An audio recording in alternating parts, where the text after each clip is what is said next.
નમસ્કાર.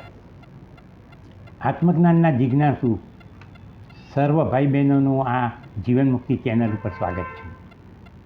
આપણે આ પહેલાંના વિડીયોમાં જોયું કે જીવાત્મા અવિનાશી છે, પરમાત્મા અવિનાશી છે. એટલે જીવાત્મા પરમાત્માનો અંશ છે, પણ જીવાત્માએ વિનાશી વિકારી શરીર સાથે સંબંધ માની લીધો છે. એટલે એ બંધન અને મોક્ષનો અનુભવ કરે છે. જો વિચાર અને વિવેક દ્વારા આ માની લીધેલા સંબંધને તોડી નાખવામાં આવે, કાપી નાખવામાં આવે, તો જીવાત્મા અત્યારે જ મુક્ત છે. પરમાત્માની પ્રાપ્તિ ઘણી સહેલી છે. એમાં ફક્ત વિચાર અને વિવેકની જ જરૂર છે.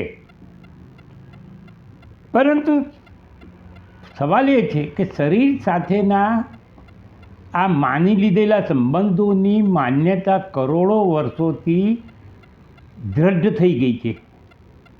આપણામાં જીવભાવ એટલો બધો દ્રઢ થઈ ગયો છે કે એને તોડવો કેવી રીતે, એમાંથી બહાર કેવી રીતે નીકળવું. જ્યાં સુધી આપણો શરીર સાથે સંબંધ છે ત્યાં સુધી પરમાત્માની પ્રાપ્તિ શક્ય તો નથી. અને પરમાત્માની પ્રાપ્તિ અર્થાત પરમાત્માના સ્વરૂપની પ્રાપ્તિ, જે પરમાત્માનું શુદ્ધ ચૈતન્ય રૂપ છે, આપણું પણ એક શુદ્ધ ચૈતન્ય રૂપ છે, એની પ્રાપ્તિમાં જ અને એ પ્રાપ્તિના લીધે જ મુક્ત થઈ શકાય છે. જ્યાં સુધી જળ સાથે સંબંધ છે અને જળ છળ વિકારોને આધીન છે, એટલે એમાં ચેન્જીસ આવવાના જ. અને ચેન્જીસ જે છે એ જ આપણા સંઘર્ષો, દુઃખો, ચિંતાઓનું, ભયનું કારણ છે. જે વસ્તુ કોન્સ્ટન્ટ એકસરખી રહેતી હોય એમાં કોઈ સંઘર્ષ નથી, એમાં કોઈ ચિંતા નથી, ભય નથી. જે કંઈ ભય છે, ચિંતા છે, એ બધું સીમિત અને છળ વિકારને આધીન ઉત્પત્તિશીલ નાશવાન પદાર્થોમાં જ છે. હવે આપણે એ નથી, આ પહેલાંના વિડીયોમાં આપણે જોયું છે કે આપણે એ નથી, છતાં પણ આપણે આ શરીર સાથે સંબંધ માની લીધેલો છે. શરીર સાથે સંબંધ માની લીધો છે એટલે કે હું આ શરીર છું અને આ શરીર મારું છે. હું આ શરીર નથી એ તો સ્પષ્ટ છે, કારણ કે હું શરીરને છોડી જઈશ ત્યારે આ શરીર લાશરૂપ બની જશે. શરીર પણ મારું નથી, કારણ કે જો હું મારું જ હોત તો હું એને કદી છોડીને જાત નહીં.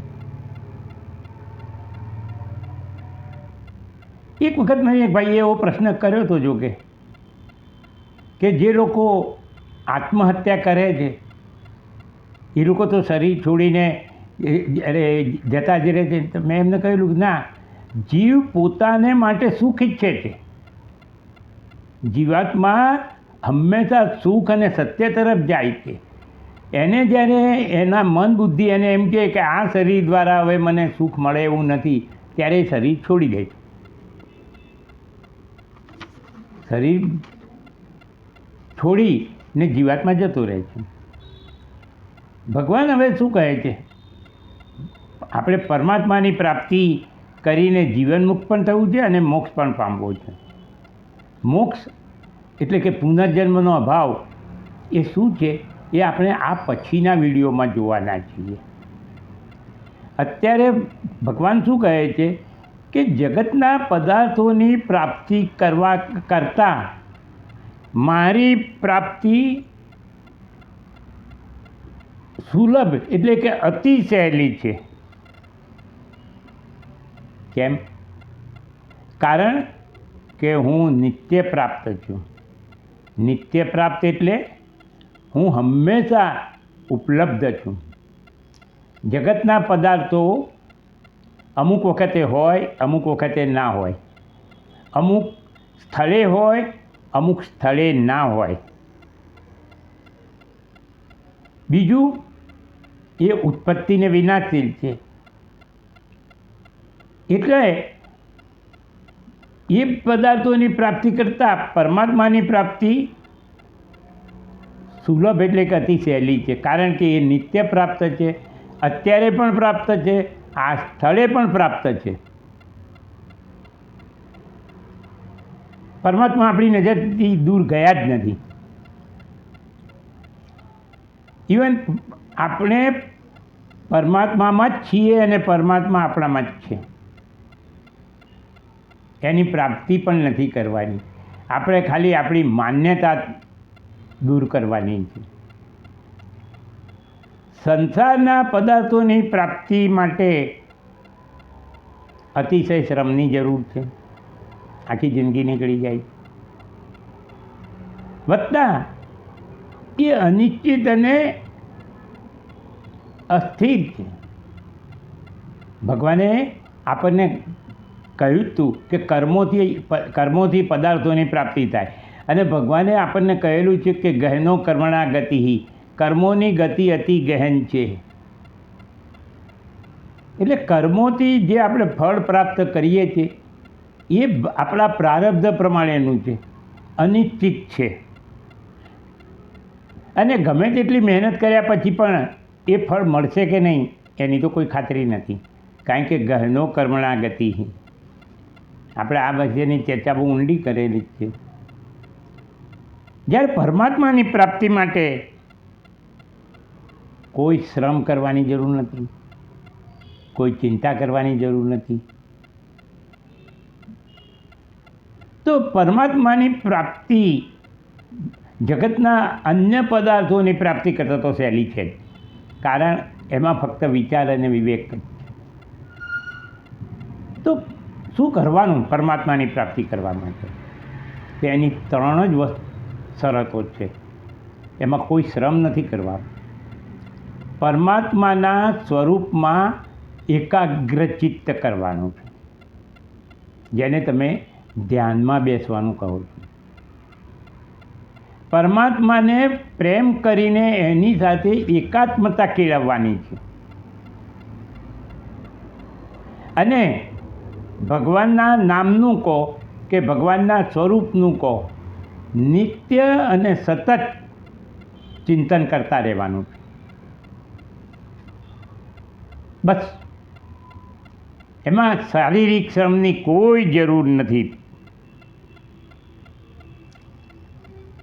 તમે જો શ્રદ્ધા ધરાવતા હશો કે એક ને એક દિવસે મને પરમાત્માની પ્રાપ્તિ થશે જ,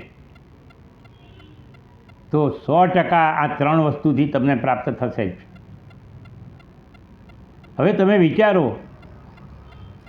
કે જેનાથી સર્વસ્વની પ્રાપ્તિ થાય છે એની જ પ્રાપ્તિ જો થઈ જાય તો સર્વસ્વની પ્રાપ્તિ થઈ જાય, બરાબર જ કહેવાય. વાસ્તવમાં તો જેને પરમાત્માની પ્રાપ્તિ થઈ જાય છે એને બીજું કશું પ્રાપ્ત કરવાની ઈચ્છા જ નથી રહેતી. કારણ કે સર્વસ્વ એને પરમાત્મામાંથી મળી જાય છે. પરમાત્માના સ્વરૂપમાં પોતાને ઓગાળી નાખવાનો છે. એકાત્મતા કેળવીને. વાસ્તવમાં તો સાચું કહું તો તારા કરતાં ભગવાન પોતે તને પોતાનામાં ભેળવી દેવા આતુર છે. એ રાહ જોઈ રહ્યા છે કે તું ક્યારે જગત સાથેનો સંબંધ તોડે, હું તને મારામાં લઈ લઉં. અહીં જગત તોડવાનો અર્થ બાબા થઈ જવા, સાધુ થઈ જવું પણ નથી, સુસાઇડ કરવું પણ નથી, મૃત્યુને વશ થઈ જવું પણ નથી. સંબંધ તોડવાનો અર્થ છે આપણે માનસિક રીતે એનાથી ભિન્ન સ્વતંત્ર ચૈતન્યરૂપ જીવ છીએ એવી પૂર્ણ માન્યતા. આપણો એક અણુ સાથે પણ જળ અણુ સાથે સંબંધ નથી એવી દ્રઢ માન્યતા. જે કંઈ થઈ રહ્યું છે એ બધું જળ પદાર્થો કે જળ જગતમાં થઈ રહ્યું છે અને હું એનાથી ભિન્ન છું, એમનો સાક્ષી છું. આવી માન્યતા એ જગત સાથેનો સંબંધ કાપી નાખે બરાબર. ભગવાનના સ્વરૂપનું એકાગ્રચિત્તે ચિંતન કરતા રહીએ, એમને સ્મરણ નિત્ય અને સતત સ્મરણ કરતા રહીએ, તો એક વખત એવું આવશે કે તમે પોતે જ પરમાત્મા રૂપ બની જશો. આપણે આ પહેલાંના એક વિડીયોમાં જોયું હતું કે જે મનુષ્ય કોઈ પણ એક વસ્તુના સ્વરૂપનું એકાગ્ર ચિત્તે સતત અને નિત્ય સ્મરણ કરતો રહે છે, લાંબા સમયે અંતે એ સ્વરૂપમય જ બની જાય છે. શાસ્ત્રોમાં, વેદોમાં, ઉપનિષદોમાં એને કિટ બ્રહ્મર ન્યાય કહે છે કે તમે જે વસ્તુનું સતત નિત્ય ચિંતન કરો એ વસ્તુનું સ્વરૂપ તમે પ્રાપ્ત કરી લો છો. એમાં કોઈ શંકા નથી. આ તો લોજિક છે. અત્યારે આપણે કેમ પરમાત્માની પ્રાપ્તિ નથી કરી શકતા? કારણ કે આપણે જગતનું ચિંતન 24 કલાક જગતનું જ ચિંતન કરતા રહીએ છીએ. એટલે આપણને જગત પ્રાપ્ત થાય છે, પણ એ અનસર્ટેન છે, અનિશ્ચિત છે, ક્ષણભંગુર છે. પણ જો આપણે પરમાત્માના સ્વરૂપનું ચિંતન કરીએ તો આપણે પરમાત્મા રૂપ બની જઈએ. પરમાત્મા રૂપ બનવું એટલે કે જીવન મુક્ત થઈ જવું. સંસાર જ રહેશે, શરીર જ રહેશે, જગત જ રહેશે, કુટુંબ પરિવાર પણ રહેશે, બધું જ રહેશે. પણ તમને આઘાતો અને પ્રત્યાઘાતોની અસર નહીં જણાય. એ જ જીવન મુક્તિ છે. દેહ તો જ્યાં સુધી પ્રારબ્ધ છે ત્યાં સુધી ટકવાનો જ છે, એને કંઈ મારી નથી નાખવાનો. પણ તમને જે સુખ અને શાંતિ અને જે આનંદનો અનુભવ થશે એ આ પદાર્થોમાંથી મળતા સુખ શાંતિ અને આનંદ કરતાં અનેરો હશે અને અનંત હશે. પ્રયત્ન કરી જુઓ. તો ઘણા લોકો શું કહે છે કે અમારે જગતમાં રહેવાનું છે એટલે જગતના વ્યવહારો કરવાના છે, જગતમાં વસ્તુઓની જરૂર પડે છે. વાત સાચી છે. જ્યાં સુધી આપણે આ દેહમાં છીએ ત્યાં સુધી દેહને લગતી જરૂરિયાતો અને દેહને લગતી જવાબદારીઓ તો પૂરી કરવાની જ છે. અને મેં અત્યાર સુધીમાં 5 થી 10 વિડીયોમાં કહ્યું છે કે આપણે જવાબદારીઓમાંથી ભાગવાનું નથી, કર્મોથી ભાગવાનું નથી, આપણે કરતા જ રહેવાનું છે. હું વારંવાર એક જ વસ્તુ પર ભાર મૂકું છું કે તમારી માનસિક સ્થિતિ એવી કેળવો, અવસ્થા એવી કેળવો કે તમે આ શરીરમાં રહેતા પણ તમારી જાતને, તમને પોતાને શરીરથી ભિન્ન સમજો.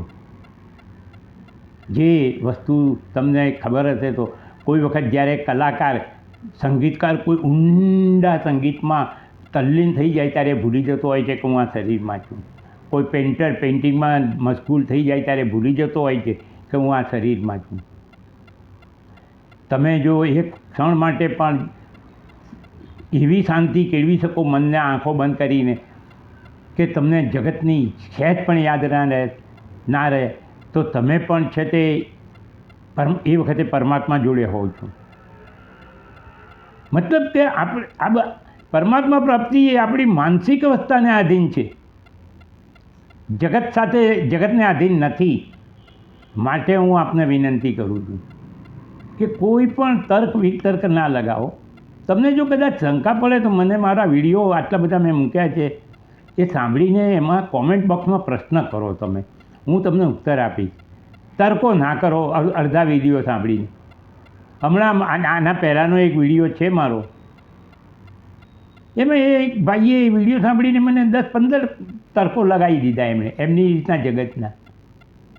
તો તો મેં એમને એટલું જ પૂછ્યું, તમે આ પહેલાંના મારા બધા વિડીયો નહીં સાંભળ્યા છે? એટલે કે ના, હું આ તમારો બીજો જ વિડીયો સાંભળું છું. મેં તો પ્લીઝ એકવાર સાંભળી જુઓ. ભગવદ્ ગીતાને મેં તમને પહેલાં કહ્યું છે સિક્વન્શિયલ ગ્રંથ છે, પહેલા અધ્યાયથી વાંચવાનું ચાલુ કરો, તમને સમજાશે. એકવાર ભગવદ્ ગીતા સમજી લો, જીવનમાં કોઈ પણ ગ્રંથ વાંચવાની જરૂર નહીં પડે.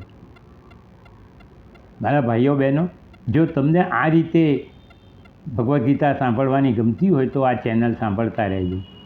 અને ભગવદ્ ગીતાના જિજ્ઞાસુ ભાઈ બહેનો કે મિત્રોને પણ આ સાંભળવાનું કહેજો. ત્યાં સુધી નમસ્કાર.